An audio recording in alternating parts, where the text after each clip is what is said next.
Sa Quezon City, 15 pamilya ang nasunugan ng bahay dahil sa problema sa kuryente. May report si Bon Aquino. Malungkot ang pasok ng bagong taon para sa 15 pamilya sa Barangay Cruz na Ligas matapos masunog ang kanilang mga bahay pasado 2:00 ng madaling araw. Base sa inisyal na investigasyon ng Bureau of Fire Protection, sa sala ng pamilya sa Banga nagmula ang apoy. Short circuit ang tinitignan ng BFP na posibleng sanhi ng sunog, pero patuloy pa ang kanilang investigasyon. Ang may-ari ng bahay na si Ginang Presi, natutulog daw mag-isa sa loob ng bahay nang mangyari ang sunog.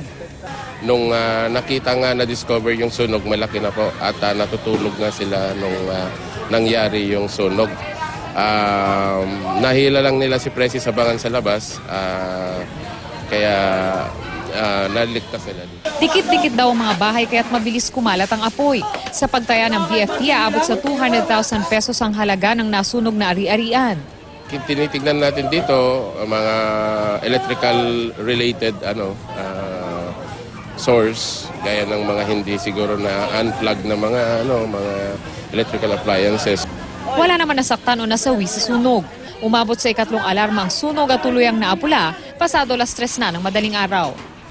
Ito ang unang balita sa Quezon City. Bon Aquino reporting.